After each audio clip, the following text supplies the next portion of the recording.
micro allumé pour un tête-à-tête. Ce soir sur les ondes, c'est un date avec Kate. Psst, avant de commencer ce nouvel épisode, j'aimerais t'inviter dans mon univers. J'ai créé un espace unique où tu trouveras un soutien juste pour toi, du contenu toujours plus lumineux et bien plus encore. Alors si tu es curieux, retrouve-moi sur cindy-kate.com. À très vite et bon épisode. Et bonsoir à tous les auditeurs, nous sommes mercredi 8 octobre 2025, bienvenue dans un date avec Kate. J'espère que vous allez bien, en tout cas c'est ce que je vous souhaite. Pour ma part aujourd'hui, petite note sur mon mood, comme tous les débuts d'émission. Je suis un peu à côté de mes pompes, je vous avoue, pas très réveillée on va dire aujourd'hui, bien qu'il soit 18h, mais c'est comme ça, il y a des journées avec, il y a des journées sans. Après je suis pas forcément de mauvaise humeur, mais juste voilà, un petit peu détraquée. J'ai passé une nuit atroce, faut que je vous raconte. J'ai fait un rêve, ou plutôt un cauchemar, qui était affreux. Alors parfois j'aime bien analyser mes rêves et mes cauchemars. Mais à l'école de formation, on nous apprend que ça sert à rien d'aller gratter sur internet. Si vous avez rêvé d'araignée, rêvé de serpent ou de je ne sais quoi, ça veut dire ci, ça veut dire ça. Déjà, on trouve 50 000 explications. Je l'ai déjà fait, je l'ai fait pendant des années et des années. Et c'est jamais les mêmes explications. Donc voilà, j'ai envie de dire, on prend ce qu'on a envie de prendre en général. Là, ce qui nous préconise en tant que coach holistique, c'est plutôt au niveau de notre ressenti. Qu'est-ce que le rêve ou le cauchemar nous a fait ressentir ? Est-ce que ça vient évoquer quelque chose en particulier finalement chez nous ? Donc je vais vous expliquer un petit peu ça. Donc pour ma part, il était 4h16 exactement du matin quand c'est arrivé. Et je pense savoir pourquoi. Après ça reste bien évidemment une interprétation comme une autre. Donc j'ai pas la vérité absolue sur la raison de ce cauchemar. En fait j'étais donc dans une chambre et une grande chambre, c'était une très grande pièce, peut-être un hôtel, je sais pas. Et j'avais fait quelque chose, mais je sais plus ce que c'était, mais c'était quelque chose de pas très gentil, de pas très cool a priori, quelque chose voilà, qui pouvait entre guillemets me porter préjudice. Et donc je me cachais sous le lit pour pas qu'on me trouve. Et il y avait une femme qui était là et qui parlait, comme un peu dans les films d'horreur, vous savez. Et c'était un peu je sais que tu es là, poupée. Vous voyez, vous avez la référence ou pas ? C'est Pirates des Caraïbes à un moment qui dit ça. Et donc bref, je sentais cette tension en moi et je me disais, punaise, je sens qu'elle va me trouver et qu'elle va me faire du mal. Clairement, c'était ça. Hein. C'était une personne relativement méchante, agressive, peut-être pas une meurtrière, je sais pas, mais c'était un peu ce que je ressentais en tout cas au niveau des émotions dans ce rêve. Et donc à un moment où elle parlait, moi j'étais bien cachée, je me disais c'est bon, elle me trouvera pas. Et finalement, je regardais à droite, donc j'étais cachée sous le lit. Sous le lit, on peut pas vraiment regarder des deux côtés en fait. Enfin, en tout cas dans ce lit-là, dans mon rêve, il était assez bas, donc je pouvais pas tourner la tête. Et à un moment, donc je sens de l'autre côté, du côté où je ne regarde pas, qu'elle prend une plume et qu'elle elle fait « Ah, tu es là !» Et en gros, elle me chatouille d'abord avec la plume. Donc ça m'a fait rire parce que... Enfin, ça m'a fait rire pas du tout, mais maintenant quand j'y repense, ma fille m'a fait ça hier soir en rigolant. Elle est venue avec monsieur, elle a pris une petite plume et elle est venue nous chatouiller le bout du nez parce que ça la faisait rire. Donc... J'imagine que c'est lié à ça. Et d'un coup, elle m'a attrapée en fait par les bras et elle allait me tirer. Et clairement, elle allait me faire du mal et j'étais face à elle et j'avais envie de hurler et je ne pouvais pas. Et cette sensation est juste horrible. Je sais pas si vous l'avez déjà vécu, mais c'est atroce parce qu'on est là, on a envie de hurler pour dire au monde, venez m'aider en fait, il y a un danger, je suis là, aidez-moi, j'ai peur. Et puis pour extérioriser aussi cette peur, cette sensation justement de danger qu'on a en nous et de méfiance. Et là, c'était impossible. Donc en gros, j'avais des petits sons qui sortaient, mais comme si ma voix était étouffée. Et au final, il y avait très très peu de sons qui sortaient. Et mon compagnon à ce moment-là a entendu parce que visiblement je faisais les mêmes bruits dans la réalité. Et par chance, au moment où ma respiration s'est mise à s'accélérer de plus en plus de panique, en fait, clairement, et je me suis réveillée, je pense, en même temps que lui m'a dit « c'est un cauchemar, t'inquiète pas, je suis là, tout va bien, reviens ici, à la réalité ». Mais c'était d'une violence, je me suis mise à pleurer. Comme c'est étonnant. Et franchement, ça m'a rappelé toutes les fois où ma fille avait fait un cauchemar et je me dis, mais des fois on est là et on dit aux gens, oui, non mais c'est bon. Après je comprends, on n'a pas d'autre moyen de dire ça, mais t'inquiète pas, c'est qu'un rêve. Comme en fait monsieur m'a fait hier, mais le rêve est tellement prenant que finalement même ces mots-là ne nous apaisent pas. Et donc ça a été compliqué pour moi de lâcher prise, de penser à autre chose. J'ai fini par me dire, bon bah il faut que je me concentre vraiment, il faut que je mette mon attention sur autre chose, puisque je le sais, dans la vie, dès qu'on lutte, en fait, tout ce qui résiste persiste. Je sais plus si ça, je vous l'avais donné, cette petite clé-là, mais elle est assez puissante. Tout ce qui résiste persiste, ça veut dire quoi ? Ça veut dire que dès que vous luttez contre une pensée, vous ne voulez pas être comme ça, vous ne voulez pas penser à ça, etc. Et notre hamster, il est coquinou, donc il fait exprès de vous remettre cette pensée-là. Pourquoi ? Parce qu'on est dans un monde vibratoire. Donc, si vous vibrez cette émotion-là, si vous vibrez ça, l'univers, en fait, il vous renvoie ce que vous vibrez. C'est logique. Lui, son but, c'est juste, de vous donner ce que vous vibrez. Donc, si vous vibrez de la peur, il vous renvoie de la peur. Si vous restez focus sur cette idée-là, sur ce cauchemar, sur ce rêve, sur ce qui vous tétanise, ou sur ce que vous ne voulez plus dans votre vie, il va vous ordonner encore et encore et encore. Donc, il est plus judicieux de mettre son objectif, son attention sur autre chose quand vous avez un problème. Donc là, typiquement, moi, c'était pas un réel problème, c'était un cauchemar. Mais à ce moment-là, j'étais tellement imprégnée, en fait, dans cet univers-là, dans cette atmosphère très très pesante et morbide, j'ai envie de dire, qu'il a été vraiment extrêmement compliqué de faire la démarche mécanique dans ma tête, la démarche mentale de penser à autre chose. Donc là, typiquement, je me disais, allez, de quoi est-ce que je vais parler dans l'émission ? Donc je savais que j'allais vous parler par exemple de mon CV, etc. Mais je voyais à chaque fois mon hamster, il me remettait, le rêve dans la tête. Et puis des fois, je me disais, mais pourquoi j'ai rêvé de ça ? Et après je me disais non mais stop en fait Kate, là il est 4h du mat, tu es épuisée, il est temps de dormir, tu analyseras ton rêve plus tard. Moi je suis quelqu'un qui a la faculté d'énormément me rappeler en fait de mes rêves, même quand ils font pas peur, etc. Je peux me réveiller un matin et débiter 4 ou 5 rêves différents à mon compagnon. Donc des fois ça dure un quart d'heure le matin, je lui ai même pas dit bonjour, ouais mais tu sais cette nuit j'ai rêvé de ça. Et des fois j'ai des matins comme ça où je suis au taquet dès le début, ce qui est assez drôle. Et je sais que c'est des rêves différents parce qu'il n'y a aucun lien entre tous les rêves. Et je peux les décrire vraiment avec presque une perfection incroyable. Donc j'ai cette faculté-là que j'ai travaillée quand j'étais plus jeune, quand j'avais une dizaine d'années, je dirais 10-12 ans. Dès que je me réveillais la nuit, j'avais un petit cahier à côté de moi. Il n'y avait pas de téléphone à ce moment-là. Il y avait un petit cahier à côté de moi et donc je notais avec des mots un peu au pif. C'était même pas des phrases parce que j'étais tellement épuisée qu'après je voulais me rendormir. Je notais juste des mots d'affilée comme ça. Et le matin, première chose que je faisais, c'est que je reprenais mon cahier. Et là, en voyant les mots, hop, ça me remettait dans le rêve. Et je me disais, ah oui, ça, je me souviens. Ah oui, il y a eu ça aussi. Ah oui, il y a eu ça. Et en fait, à force de faire cet exercice-là, j'ai briefé, entre guillemets, mon cerveau. Donc maintenant, j'ai cette faculté-là. Donc je me suis dit, maintenant, c'est stop. Tu arrêtes de penser à ce fichu cauchemar. Tu l'analyseras plus tard. Et on verra bien ce que ça veut dire. Et donc, pour switcher ça, je me suis rappelée d'une personne, je sais plus c'était pour quel sujet, mais un jour on m'a dit tu as qu'à te rappeler ce que tu as mangé dans les jours d'avant. Et ça permet en fait de mettre ton attention sur autre chose. Donc là j'étais là, je me disais ok, qu'est-ce que j'ai mangé hier soir? Qu'est-ce que j'ai mangé à midi? Qu'est-ce que j'ai mangé avant-hier soir? Qu'est-ce que j'ai mangé avant-hier midi? Je suis allée super loin, je suis allée comme ça pendant 4 ou 5 jours. Donc ce qui m'a permis d'ailleurs de me dire oh punaise, mais en fait le poulet qu'on n'a pas fini, il va vraiment falloir le manger là prochainement parce que sinon il va vraiment se périmer.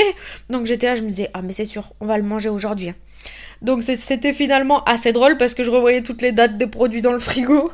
Mais bon, en tout cas ça a permis de switcher mon esprit, donc j'étais quand même plus apaisée.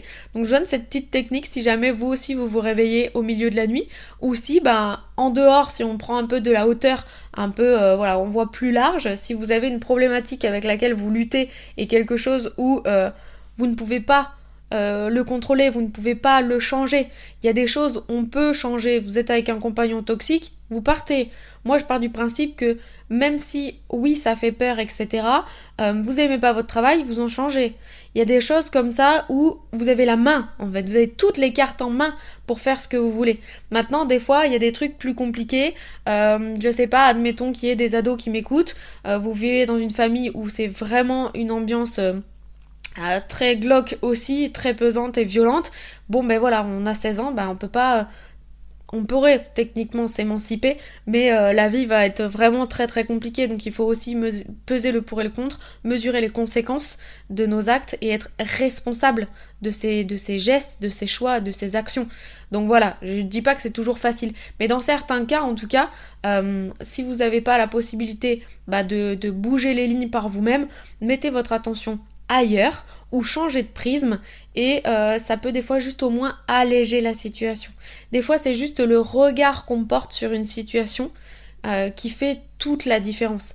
Mais ça va être sur des choses assez moindres finalement, pas des très très grosses problématiques.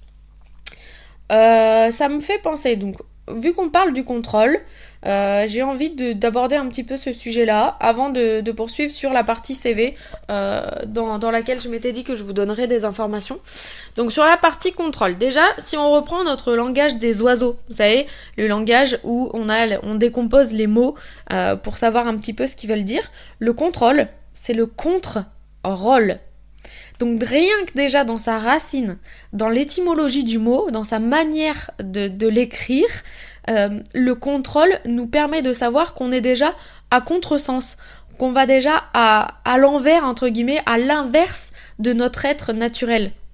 Donc je trouve ça intéressant parce que on est venu s'incarner sur Terre et on a tous plus ou moins de contrôle. J'admire énormément les personnes qui réussissent à avoir un lâcher-prise parce que c'est quelque chose pour le moment dans lequel j'ai plus de mal. Je me suis énormément améliorée depuis le burn-out. Pensez bien que à ce moment-là, j'étais dans un contrôle mais incroyable. J'avais besoin de tout maîtriser.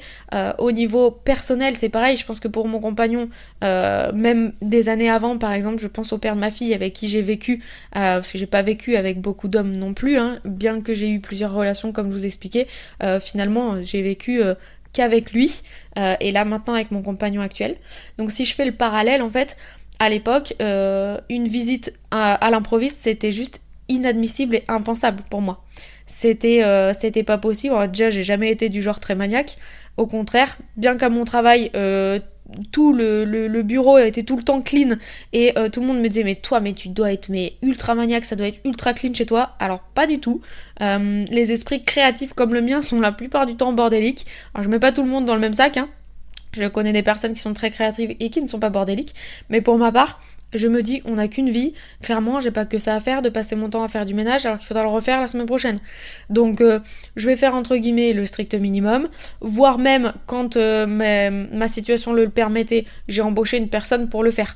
Parce que je me dis, la vie est bien trop belle, la vie est bien trop riche, j'ai envie de la croquer à plein dents, de faire plein de choses.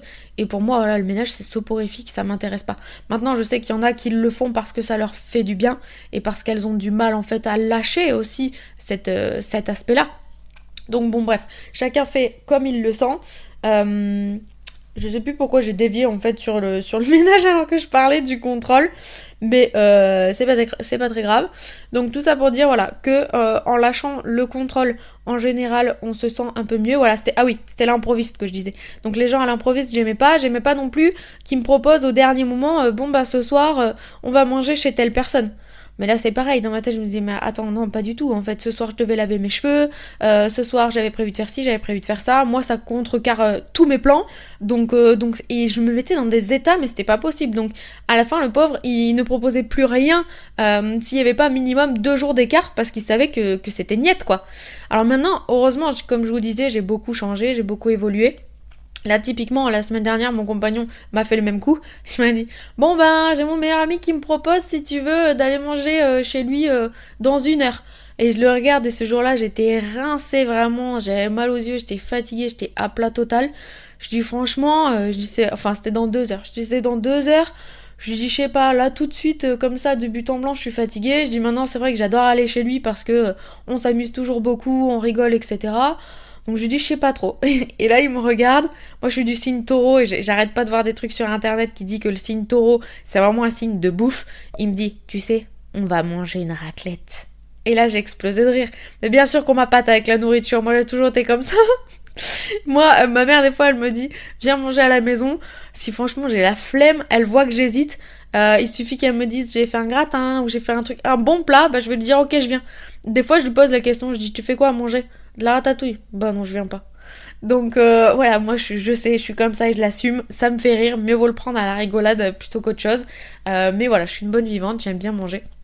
Donc finalement, bah maintenant l'improviste, ça me fait quand même moins peur. Et puis pourquoi on a peur en fait que les gens viennent par exemple chez nous à l'improviste? Parce qu'on a peur du jugement, on revient toujours en fait au même sujet. Parce que moi à ce moment-là, si le ménage était pas fait et que les gens venaient, je me disais ah mince, ils vont arriver et puis ils vont dire ah non mais dans quelle maison elle vit? Alors que si je sais que les gens venaient, à ce moment-là, je passais le temps pour faire le ménage. Et donc les gens arrivaient et tout était clean. Mais finalement c'est qu'une façade. Tout ça, ce ne sont que des apparences. Pareil, apparence, on peut le découper en langage des oiseaux. Les apparences, c'est quoi? C'est des apparences. Donc en fait, quelqu'un qui va avoir tendance à se maquiller tout le temps, qui vraiment va être dans le m'as-tu vu, entre guillemets, entre le physique. Attendez. Pardon. Et elle va être dans les apparences. Je dis pas qu'à l'intérieur, elle est rance, cette personne. Je ne dis pas qu'elle est pourrie de l'intérieur, bien évidemment que non. Il y a plein de personnes qui se maquillent et qui sont extrêmement belles aussi à l'intérieur. Mais parfois, si on prend au sens un petit peu plus large, c'est comme pour les réseaux sociaux. Des fois, on voit des trucs merveilleux sur les réseaux et on se dit waouh, mais elle a l'air d'avoir une vie mais incroyable.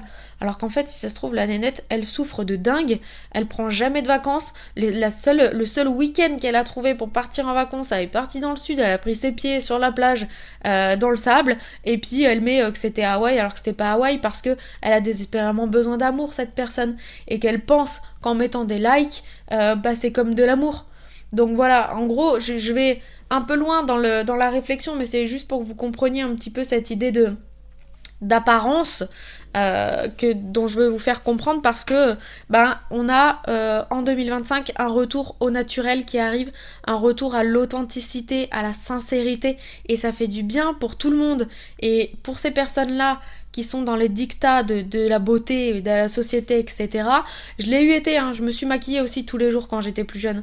Maintenant, je me maquille très peu, tellement peu d'ailleurs, que je pense mon maquillage est périmé depuis je sais pas combien de temps, mais bon, c'est pas très grave, pour le mettre 3 fois dans l'année, ça me suffit. Et presque même quand je dois le mettre, c'est une corvée. Je me dis, je vois déjà le démaquillage juste à la fin. Franchement, je vis beaucoup mieux maintenant.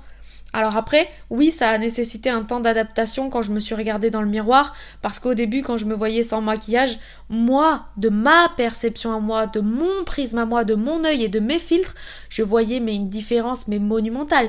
J'avais l'impression de passer de la meuf vraiment le pot de peinture pas possible à le cadavre blanc sans maquillage, sans rien. Alors que la réalité c'est que les gens ne voyaient même pas si j'étais maquillée ou pas. Il y en a plein de mes amis qui me disaient à ce moment-là, des fois je sortais sans maquillage, je leur disais je suis désolée, vraiment je me suis pas maquillée parce que je suis exténuée et j'ai pas envie, qui me disait mais moi j'avais pas vu que t'étais pas maquillée. En même temps d'habitude tu mets quoi? Tu mets juste un peu de crayon pour les yeux ou un peu de mascara? Et là j'étais là et dans ma tête je me disais mais je mets une dizaine de produits les Bobby en fait. Alors je mettais pas forcément du fond de teint mais voilà, ça va vite finalement, de la bébé crème, du highlighter, bref je suis pas spécialiste en maquillage mais je mettais plein de trucs. On va arrêter son maquillage parce que sinon je vais perdre tous les hommes qui m'écoutent.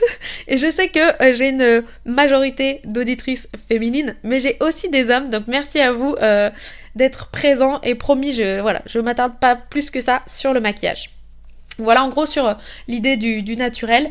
Sur le contrôle, qu'est-ce que je voulais dire d'autre de plus? Sur le contrôle non, mais sur le lâcher prise.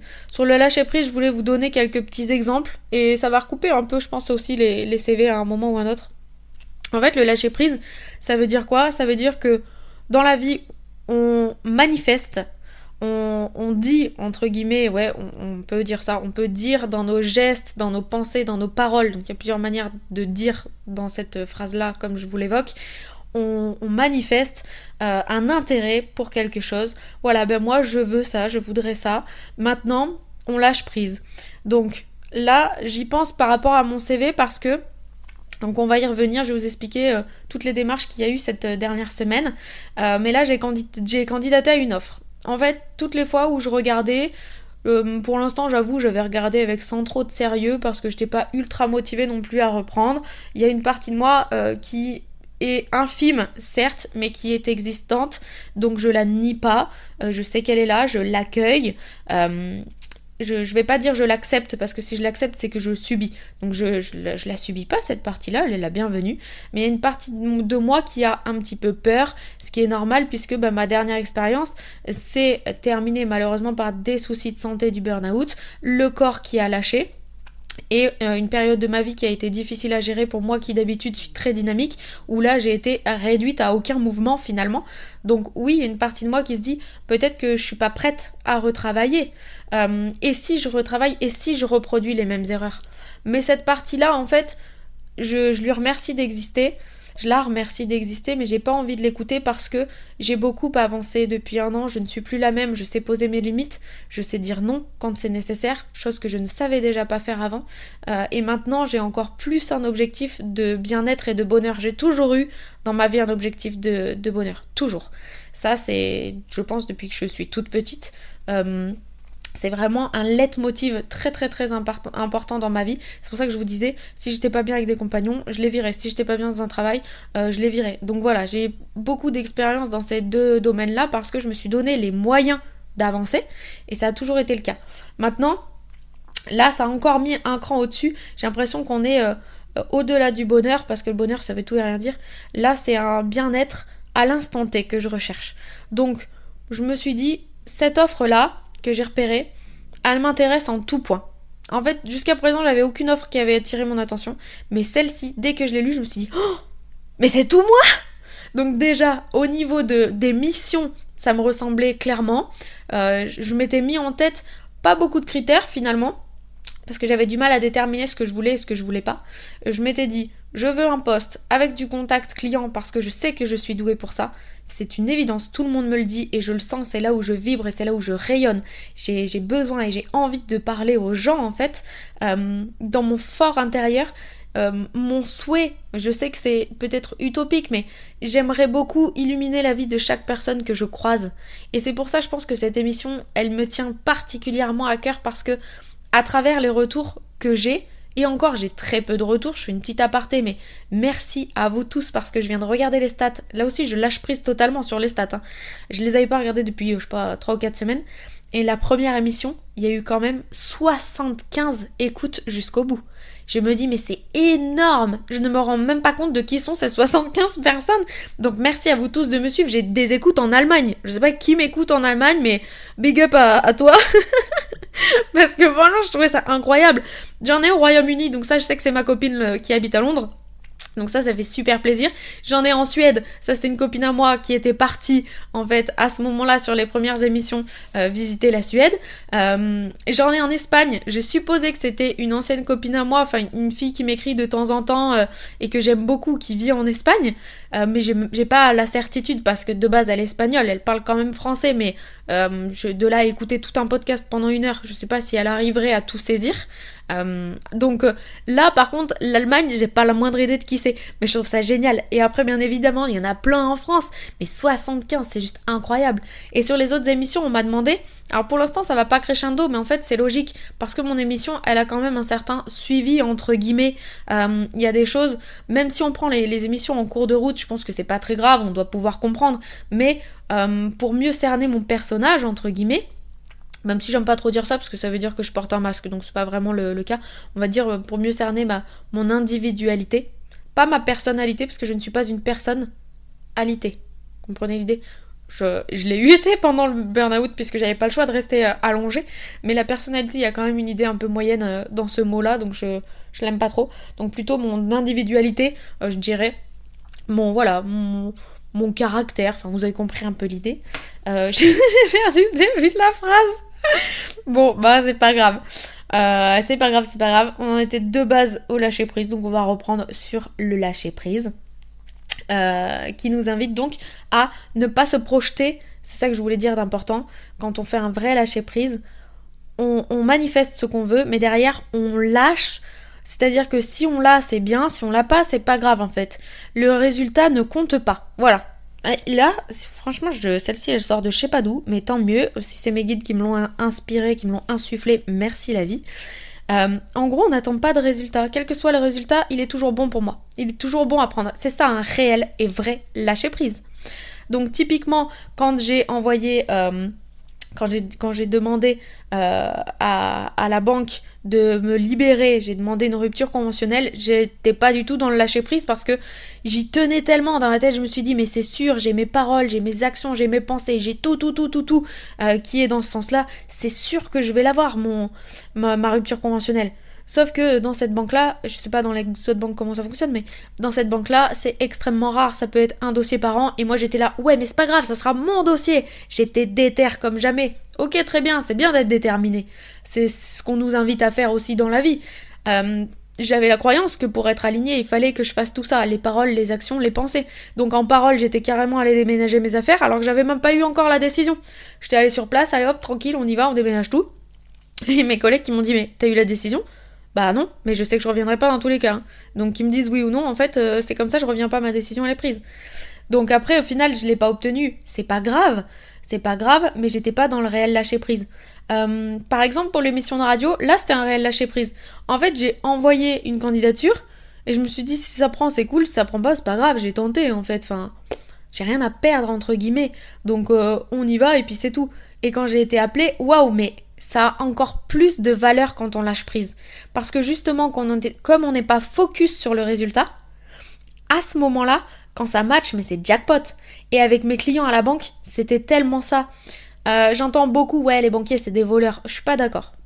Malgré l'expérience que j'ai eue qui s'est terminée d'une manière, j'aime pas dire mal, mais qui s'est terminée d'une manière inattendue, on va plutôt le sortir comme ça, j'ai adoré travailler à la banque. Et franchement, je dénigre pas ce métier-là parce que c'était incroyable, c'était génial. Et il y a un moment où, je vais me jeter des fleuristes, mais j'ai tellement envie de vous partager cette info-là. Il y a un moment où on avait des challenges d'équipe, puisque bah voilà, ça existe. Les dessous, voilà c'est ça que je cherchais, les dessous du métier de banquier, c'est qu'on vous propose en fait des produits et des services, donc il y en a voilà qui vont dire c'est forcer la vente, non c'est pas le cas, on vous propose, et vous en tant que client vous êtes libre de dire oui ou de dire non et c'est ok en fait, et il y a des choses honnêtement, il y a des très très bons produits, il y a des choses, moi la première qui les ai prises, il y a d'autres choses j'ai pas pu prendre parce que j'ai pas l'âge, typiquement la garantie obsèque c'est quelque chose qui moi me sensibilise énormément, c'est à partir de 40 ans, donc j'ai pas 40 ans pour le moment, donc on préparera ces obsèques plus tard, on s'en fiche, on est dans l'instant présent. Et en fait, donc, dans les challenges, c'est très souvent les challenges, très souvent. Donc en fait, il y a des fois on est à fond, mais il y a des fois on va se lasser, parce que même moi qui aime beaucoup jouer, qui aime beaucoup travailler en s'amusant, etc., bah il y a des fois où ce challenge-là, il m'intéressait pas, c'était sur des produits que j'aimais pas, c'était sur des trucs que je voulais pas, ou alors j'avais beaucoup trop de taf et je me disais j'ai pas le temps de m'amuser à faire ça, donc je mettais un peu de côté. Et il y a une période où... si je dis pas de bêtises, je crois que c'était sur un mois de septembre. Il y a un mois de septembre où j'étais ultra motivée. Les mois de septembre pour les banquiers sont les plus rush avec janvier, je vous le dis. Donc si vous avez des demandes à formuler qui ne sont pas urgentes, passez pas en septembre ou en janvier. Et là, j'avais planté des graines dans la tête des clients. C'est-à-dire que j'avais dit il existe ça comme produit, mais je m'étais pas vraiment attardée en fait dessus. Je leur avais dit vous y réfléchissez, je vous explique vite fait le fonctionnement. Si vous êtes intéressés, vous me rappelez et puis c'est très bien. Sinon c'est pas grave. Donc j'avais un peu fait la jardinière pendant un bon moment, mais je l'ai fait spontanément parce que j'avais envie, parce que la discussion se portait bien en fait sur tel ou tel produit et non pas pour vendre le produit au client. Mon intérêt à ce moment-là, il était pas du tout pour vendre le produit au client. Si ça marchait, c'était cool, mais si ça marchait pas, c'était pas grave. Moi mon but c'était vraiment en fait t'es en train de me dire que tu as peur que quelqu'un porte plainte contre toi, très bien, j'ai un produit de protection juridique. T'es en train de me dire que t'as peur de décéder avec tes enfants et rien, mais très bien, j'ai une garantie décès. Donc en fait à chaque fois je rebondissais parce que le client émettait un besoin, donc c'était ultra spontané et naturel. Après il a été lancé donc un challenge qui a dû débuter en octobre, il me semble, de mémoire. Et là, j'ai pas trop compris ce qui s'est passé. Toutes les petites graines que j'avais plantées avant, Mais je le faisais déjà depuis longtemps de faire ça. Comme je vous dis, c'était naturel, spontané, j'avais pas d'attente en particulier.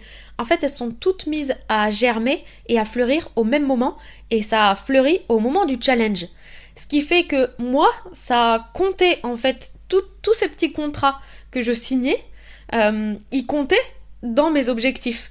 Donc ça a grossi la mallette entre guillemets des objectifs, pour qu'à la fin, à ma grande surprise, parce que clairement j'étais dans le jeu, mais j'étais pas en mode ouais je vais tout gagner, je vais y aller et tout, j'étais en mode tranquille. Et ben en fait je suis arrivée première sur 63 vendeurs. Mais incroyable, mais imaginez ma fierté de dingue, mais je m'y attendais pas le moins du monde. Et ce qui est normal puisque comme j'avais lâché prise, ça a marché. Donc j'avais des très bons retours en tant que banquière, j'étais honnêtement une excellente conseillère. Pour cette raison-là, les gens me le disaient, on sent avec vous que vous forcez pas la vente en fait. Vous nous parlez des produits, si ça match c'est cool, sinon tant pis. Je dis bah oui, c'est pas mon but en fait. Je vais pas vous vendre un truc qui est naze où vous avez pas besoin en fait. Oui mais il y en a qui le font. Peut-être qu'il y en a qui le font, mais moi c'est pas mon fonctionnement. Et c'est pour ça que ça marchait vachement bien. Donc je vous invite en fait à être dans ce lâcher prise tout le temps, et pourtant un domaine comme ça, un domaine où on est commercial.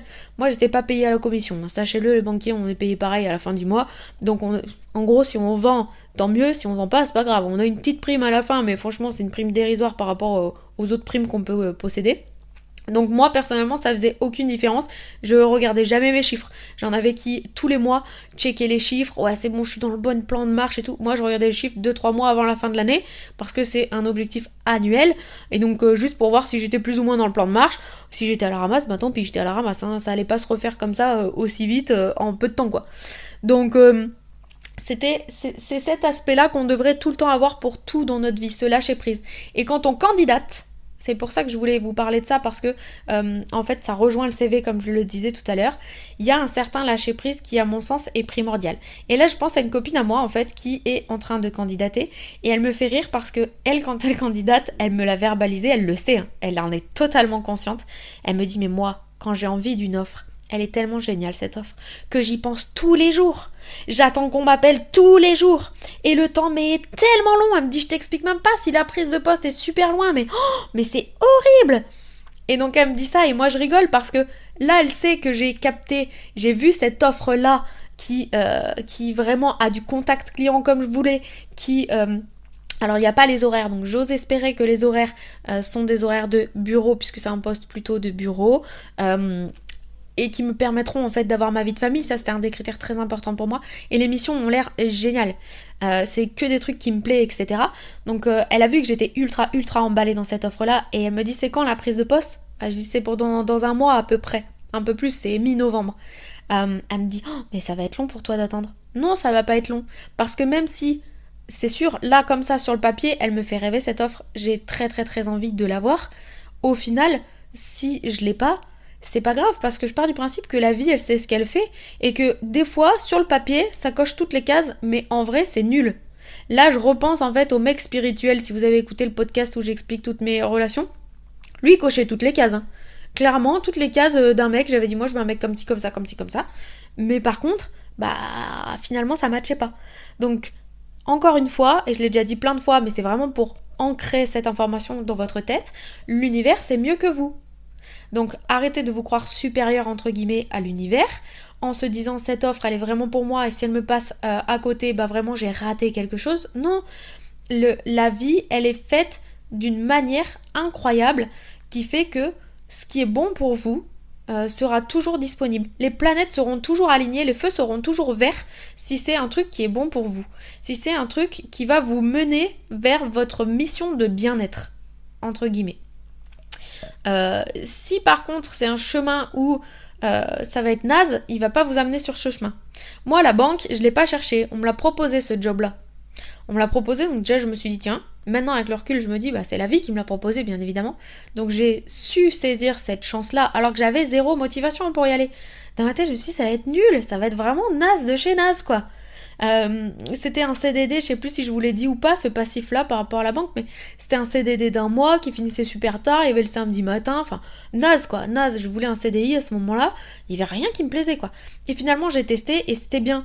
Donc cette expérience elle vient nous montrer quoi? Elle vient nous montrer que parfois on pense que ça va être nul et finalement c'est génial. Ou à l'inverse, on pense que ça va être génial et finalement c'est nul. Donc moi maintenant je lâche prise.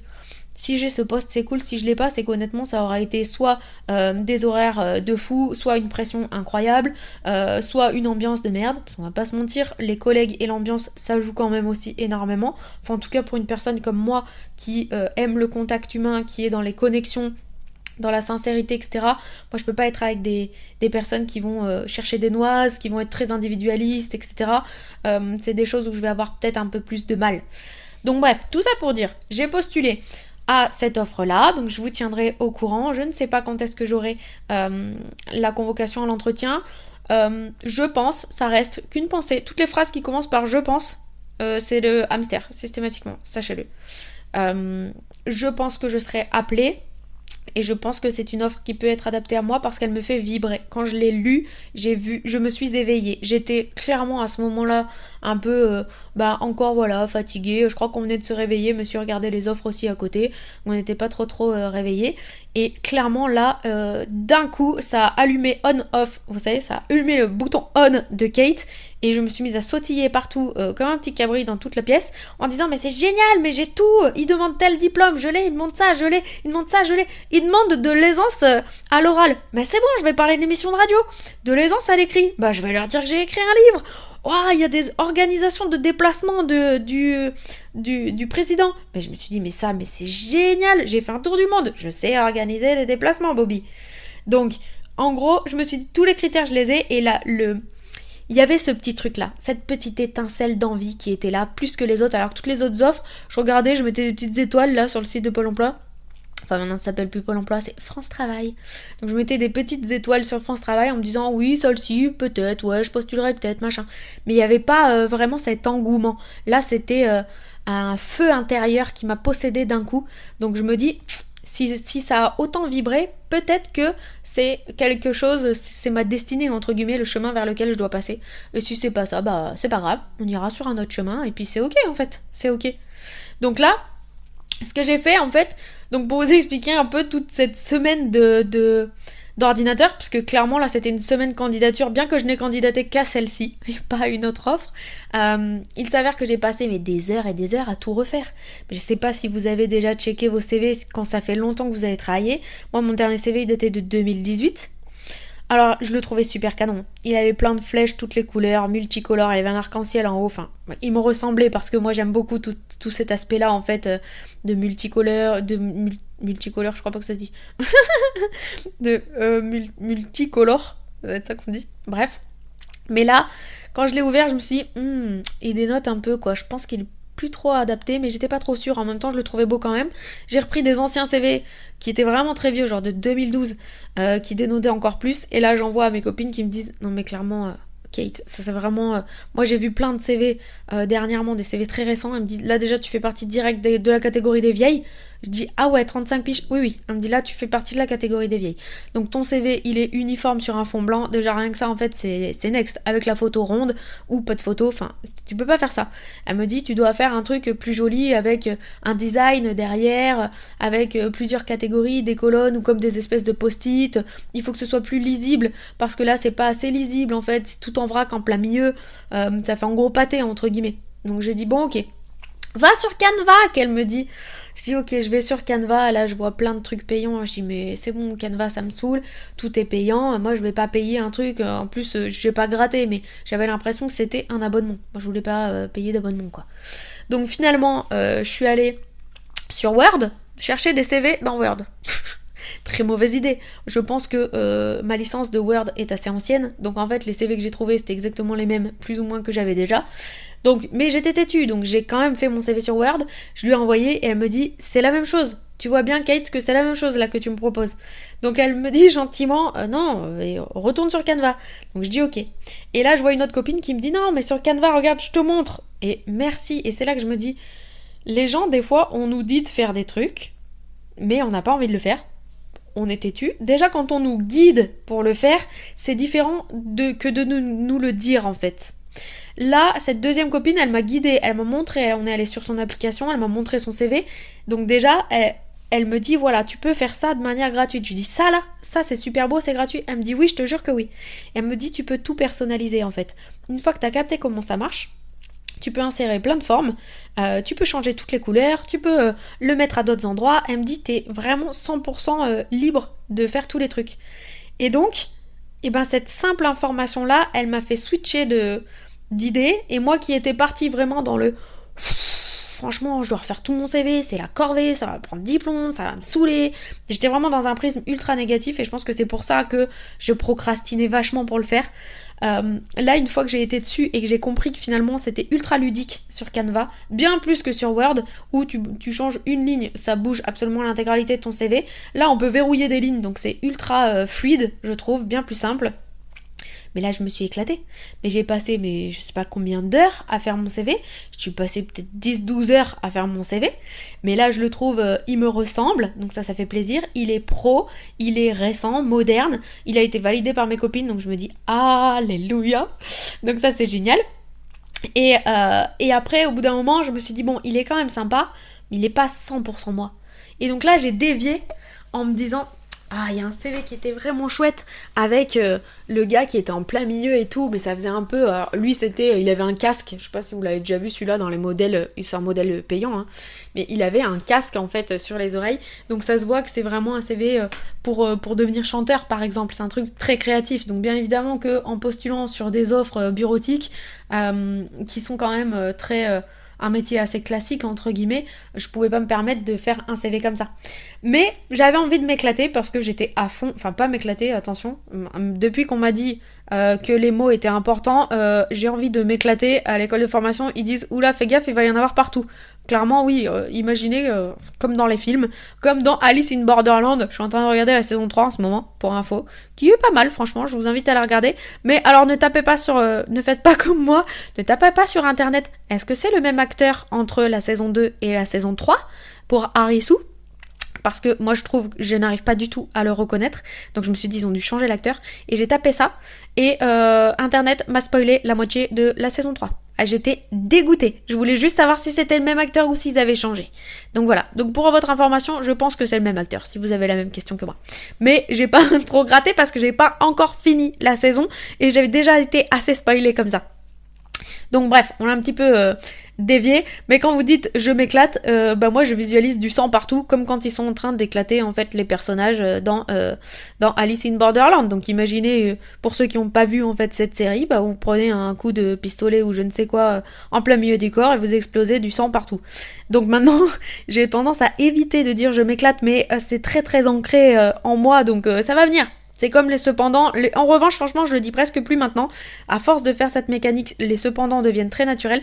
Donc pareil, je m'éclate, on l'enlève. Pareil, j'ai une copine à moi là, on s'est pris un fou rire dans la semaine parce que elle me dit ouais mais je sais pas quoi, mais tu vois ça me gonfle. Et en fait quand vous dites ça me gonfle, vous pouvez prendre des kilos derrière. Ou moi typiquement quand je dis ça me gonfle, derrière j'ai des ballonnements incroyables, j'ai mal au ventre, etc.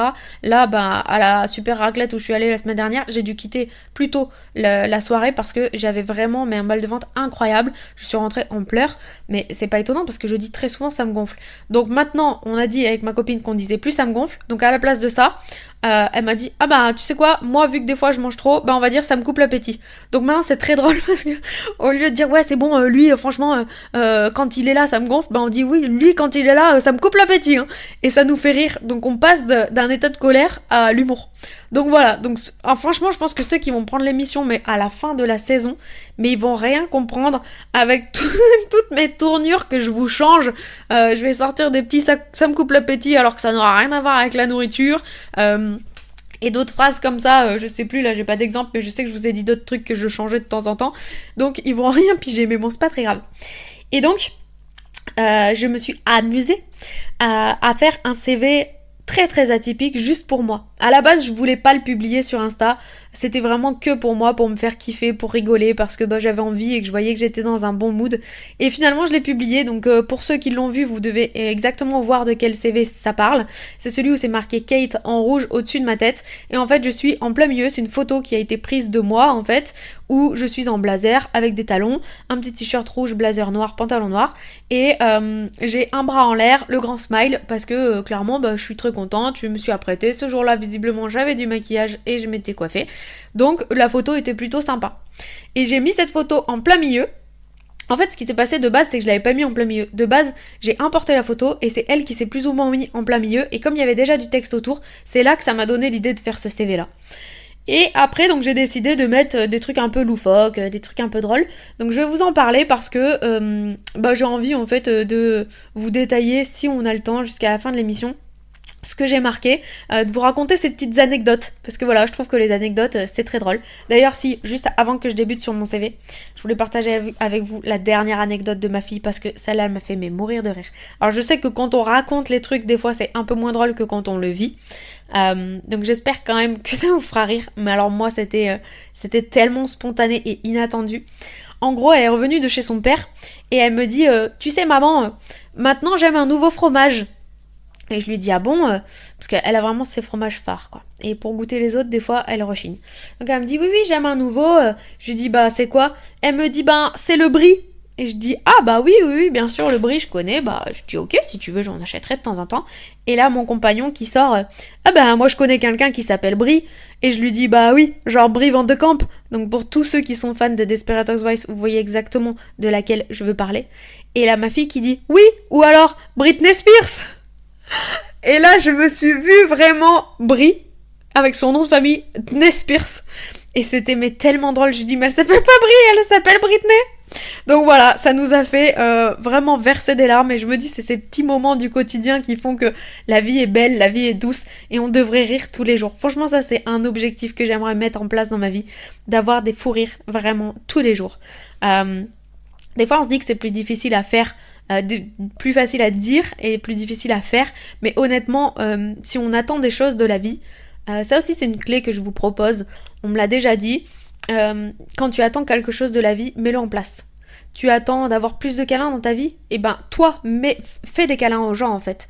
C'est le même canal au niveau vibratoire, au niveau de l'énergie quand on donne et on reçoit. Donc tu veux recevoir, donne. En fait, il n'y a pas de secret. Mais par contre, donne sans avoir, en lâchant prise, sans avoir l'intérêt de recevoir. Sinon, c'est pas un vrai cadeau en fait. Si tu donnes quelque chose à quelqu'un en disant de toute façon, l'univers il va me rendre parce que comme je donne, là ça marche pas en fait, ça annule. Parce qu'il y a un intérêt derrière. Faut pas qu'il y ait d'intérêt. Faut le faire vraiment avec le cœur. Sincèrement avec le cœur. Donc bref, on l'a fait une petite aparté, mais parce que ce truc-là, ça me faisait beaucoup rire. Donc pour en revenir au CV. J'ai marqué, pour ceux qui ne l'ont pas lu, donc voilà, je vous le lis aussi en même temps. Il y avait une petite catégorie qui était déjà écrite à propos de moi, donc celle-ci je l'ai laissée. J'ai marqué pétillante et unique, vous devriez tous avoir une Kate dans vos vies.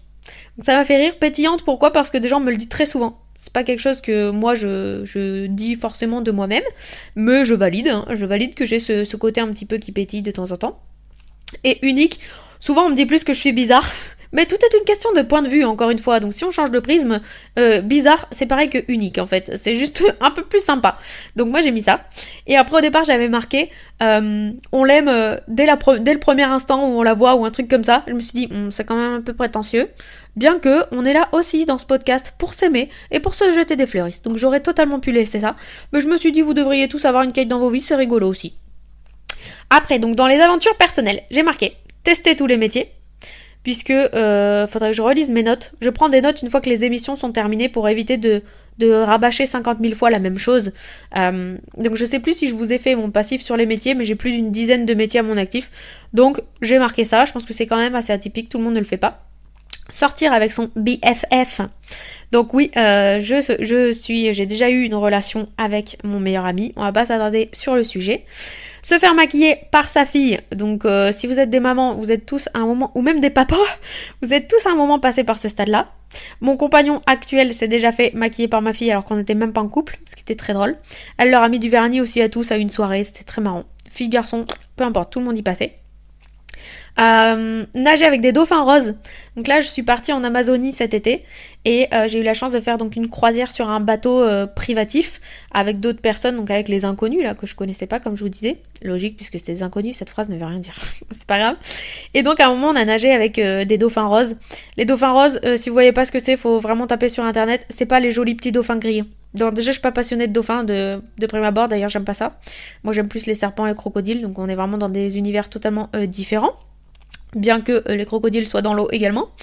Et les dauphins, c'est pas mon délire. Et là, les dauphins roses, c'est vraiment des dauphins... pour citer les retours en fait des autres voyageurs, des dauphins moches.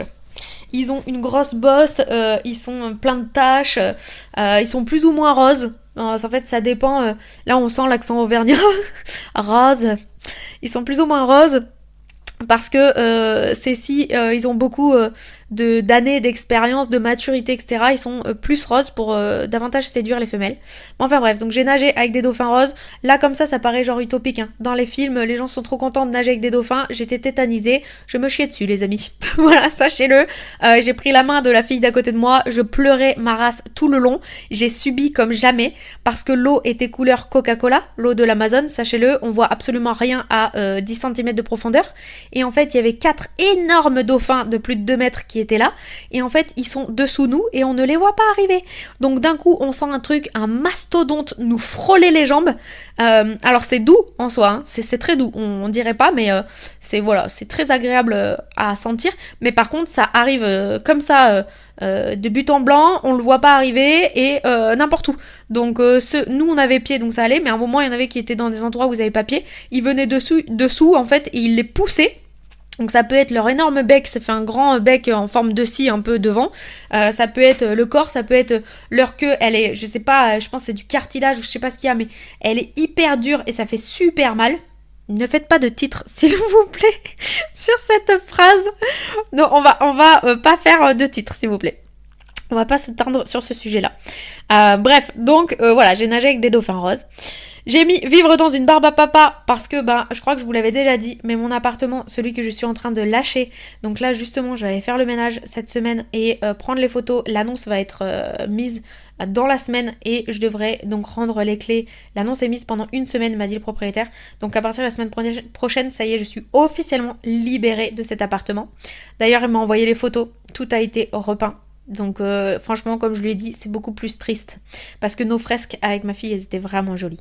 Mais bon, donc j'ai mis vivre dans une barbe à papa parce que tout était rose dans cet appartement-là. Rose et violet en déco. Donc ça faisait vraiment style barbe à papa. Faire un concert en boîte. Je sais plus si je vous l'avais dit, vous savez que j'aime chanter. Et quand j'étais à l'école de chant, il y a très longtemps, j'ai fait 2 concerts. Un concert piano-bar à Roya. Donc qui est une ville vers Clermont-Ferrand, une ville un peu huppée. Et franchement, c'était incroyable. J'ai chanté du Edith Piaf. Cette vidéo d'ailleurs est disponible sur les réseaux. Je vous la mettrai peut-être un jour, on verra. Et je suis très très fière de cette représentation-là que j'ai faite parce qu'a priori, tout le monde s'est tu à ce moment-là. Et j'ai chanté aussi dans la plus grosse boîte de Clermont-Ferrand à l'époque, qui n'existe plus maintenant, qui s'appelle le B-Box. Je crois, si je dis pas de bêtises, qu'il avait une piste de danse la plus grande, une des pistes de danse plus grandes d'Europe, je crois, j'avais entendu parler. Alors après c'est des rumeurs, hein, je sais pas si c'est vrai ou pas, mais bon, en tout cas, voilà, j'ai chanté sur ces scènes-là et c'était vraiment des souvenirs incroyables et super beaux, donc j'ai la fierté de dire ça. Je pense que tout le monde n'a pas chanté en boîte de nuit, donc voilà, c'était avant la boîte de nuit certes, mais c'était quand même super génial. J'ai dormi dans un school bus.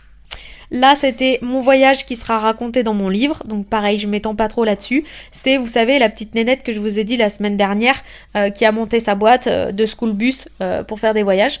Donc c'était juste super. Bon, on dort dans un cercueil, hein, littéralement, faut pas être claustro. Mais c'était vraiment génial, une expérience incroyable que je ne regrette mais vraiment pas du tout. Je me suis lavée au soufre et là j'ai mis un petit berk, là c'était affreux. Donc ça c'était cet été au Canada.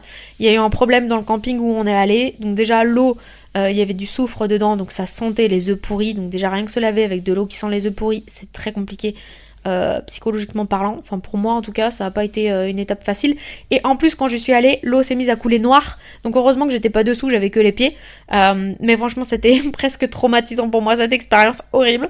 Donc voilà, tout le monde n'a pas vécu ça et heureusement, ça pour le coup je vous le souhaite pas. J'ai mis vivre un tremblement de terre. Donc là pareil, je vais pas m'étaler parce que c'est dans le livre, mais voilà, c'est une anecdote très très drôle parce que voilà, j'ai vécu un tremblement de terre alors que j'étais dans un magasin de soutien-gorge. Voilà, je vous laisse juste avec ce petit teasing. Vous penserez à moi quand vous lirez le livre sur ce passage-là. J'ai fait les JO et je suis arrivée 3e. là c'était juste mais incroyable. En fait, donc avec la banque, il y avait des JO qui sont organisés au niveau, j'allais dire national, mais même pas que, parce que j'ai parlé avec des Espagnols, donc il y avait aussi des gens d'autres pays. Et j'ai participé à la section paddle, parce que je m'étais inscrite au paddle. Et franchement, j'ai jamais été vraiment sport de raquette. Moi de base, je suis plutôt une danseuse, scrapbooking, chant, enfin tous les trucs un peu créatifs. Paddle, c'était pas trop ma cam. Et en fait, je me suis inscrite parce que mon meilleur ami de l'époque m'avait proposé de faire ce sport-là. Et je crois que je vous en avais parlé pendant le burn-out, donc ça m'avait fait énormément de bien. Et en fait, c'était pas pendant le burn-out, je dis des bêtises, c'était pendant la rupture avec The Ex. Et donc, j'ai participé aux Jeux Olympiques de la banque et je suis arrivée 3e sur 10. Donc juste ex aequo avec un autre 3e, mais juste incroyable. Incroyable pour moi qui n'ai jamais gagné aucune médaille ni coupe, qui suis niveau 0 en sport. Donc franchement, une fierté, mais de ouf. Donc voilà, super contente. Et puis au passage, j'ai pas envie de faire un petit pic, mais juste quand même, petit aparté pour la fille qui a dit que j'étais nulle au paddle, voilà, ça c'était gratuit, ça sortait du cœur. J'ai marqué donc dans les passions, dire c'est la première fois. J'adore dire c'est la première fois parce que je m'en rends compte que plus on avance dans l'âge, moins on le dit. En fait, il y a plein de premières fois qu'on a déjà fait. Donc, moi, j'ai tendance à dire c'est la première fois que je viens en vacances à cet endroit avec toi, par exemple. Donc voilà, des premières fois, je trouve que ça a une magie un petit peu de dire ça et voilà. Et alors, on fait un petit langage des oiseaux aussi sur la magie pour info. La magie, c'est l'âme agit. Donc, c'est l'âme qui agit. Voilà, c'est une petite aparté. Je vais aller un peu vite parce qu'il reste 5 minutes et qu'il reste encore plein de choses à dire sur mon CV. Écailler des œufs durs. Ah là aussi, j'ai trop envie de vous raconter. Très envie de vous raconter. En fait, quand j'étais petite, ma maman faisait cuire des œufs durs. Moi, j'aime pas les œufs. Et elle me demandait de les écailler. Et donc là, la dernière fois au Canada, le guide, on l'aidait à faire à manger et donc me dit j'ai une mission pas très sympa à te proposer, ça serait d'écailler les œufs durs. Et comme je mange pas d'œufs, ça fait 5 ans minimum, même avant je pense, que j'ai pas fait ce truc-là. Et là, je le regarde, je dis mais tu peux pas savoir à quel point ça me remplit de joie. Et là, tout le monde m'a regardé genre, cette meuf, elle est vraiment starbée, quoi. J'ai dit non, mais en fait, ça me rappelle quand j'étais petite. Et donc, ça me rappelle une complicité avec ma maman. Et puis, je trouvais ça bien parce que c'est un peu un petit challenge dans ma tête d'écailler l'œuf sans laisser la partie de l'œuf, en fait, qui soit tout beau, tout lisse. Donc, je trouve ça, en fait, j'aime bien, voilà. Je trouve ça rigolo de faire cette mission. Donc, ça a fait rire les voyageurs qui étaient avec moi. Mais voilà, donc j'ai une passion pour écailler les œufs, sachez-le. Trier les applis par couleur, ça aussi ça fait beaucoup rire mes proches. Voilà, je suis quelqu'un qui, je trouve que c'est totalement logique et évident de trier les trucs par couleur. Donc mon dressing est trié par couleur et mes applis dans mon téléphone sont triées par couleur. Donc des fois quand on me dit, genre j'ai les mains prises, je suis en train de faire des nuggets maison par exemple, je dis à mon compagnon tu peux regarder ça machin, il me dit oui c'est où ? Et là il me dit c'est dans quel dossier. Je suis incapable de lui dire dans quel dossier c'est. Par contre, je peux lui dire attends, ce logo il est vert donc c'est dans les dossiers verts en fait. Donc voilà, je trie par couleur. Et j'avais vu une fois un article qui parlait des gens qui faisaient ça et tout le monde les prenait pour des fous. Donc écoutez, moi c'est ma manière de procéder et franchement je trouve ça trop génial. Le seul truc qui est relou, c'est quand, écoutez-moi, tous les applicateurs, tous ceux qui font les applications là, arrêtez de faire des mises à jour où vous changez les couleurs. Ça me rend dingue. Parce que moi, j'ai l'habitude en fait d'avoir